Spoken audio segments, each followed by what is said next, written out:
అమరావతిలోని మంగళగిరి నియోజకవర్గ పరిధిలో ఉచిత ఎలక్ట్రికల్ బస్సులను ఒలెక్ట్రా గ్రీన్ టెక్ లిమిటెడ్ అందించింది.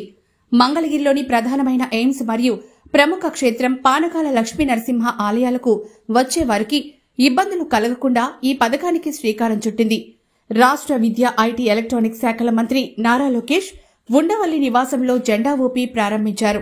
సుదూర ప్రాంతాల నుంచి ఎయిమ్స్ హాస్పిటల్, పానకాల లక్ష్మీ నరసింహస్వామి ఆలయానికి వచ్చే ప్రజలు రాకపోకలకు ఇబ్బంది పడుతున్న విషయం మంత్రి లోకేష్ దృష్టికి వచ్చింది.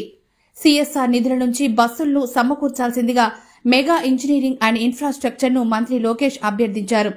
లోకేష్ విజ్ఞప్తిపై సానుకూలంగా స్పందించిన ఎంఈఐఎల్ ఫౌండేషన్ 2.4 కోట్ల విలువైన 2 అత్యాధునిక ఒలెక్ట్రా 7 మీటర్ల ఎలక్ట్రిక్ బస్సులను అందజేసింది. ఈ బస్సుల్లో ఒకటి మంగళగిరి బస్టాండ్ నుంచి ఎన్ఆర్ఐ జంక్షన్, డీజీపీ ఆఫీస్ మీదుగా ఎయిమ్స్ కు నడుస్తుంది. మరొకటి మంగళగిరి బస్టాండ్ నుంచి ఎన్ఆర్ఐ జంక్షన్ మీదుగా పానకాల స్వామి గుడి వరకు నడుస్తుంది. ఎయిమ్స్ కి వెళ్లే బస్సు ఉదయం 6 గంటల నుంచి సాయంత్రం 6 గంటల వరకు, పానకాల స్వామి ఆలయానికి వెళ్లే బస్సు ఉదయం 7 నుంచి రాత్రి 8 వరకు ప్రయాణికులకు ఉచితంగా సేవలందిస్తుంది. ప్రతి బస్సు 18 మంది ప్రయాణికుల సామర్థ్యంతో ఒక ఛార్జీతో 150 కిలోమీటర్ల వరకు నడపగలదు.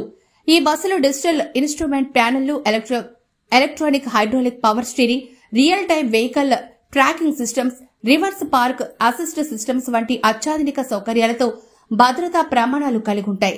ఈ కార్యక్రమంలో Olectra green tech limited chairman and managing director KV Pradeep, AIIMS director Shanta Singh, deputy director Shashikant Lakshmi Narasimhaswamy, ఆలయ కార్యనిర్వహణాధికారి A Kotireddy, TTD board member Tammisetti Janakidevi, Padmashali corporation chairman Nandam Abaddaiah, Duggirala మండల పార్టీ అధ్యక్షురాలు కేశంనేని శ్రీ అనిత, తాడేపల్లి మండల పార్టీ అధ్యక్షుడు అమరా సుబ్బారావు, తాడేపల్లి పట్టణ పార్టీ అధ్యక్షుడు వల్లభనేని వెంకట్రావు, టీడీపీ నాయకులు గోవాడ దుర్గారావు, కొల్లి శేషు, షేక్ రియాజ్, తాళ్ల అశోక్ కుమార్ యాదవ్ తదితరులు పాల్గొన్నారు.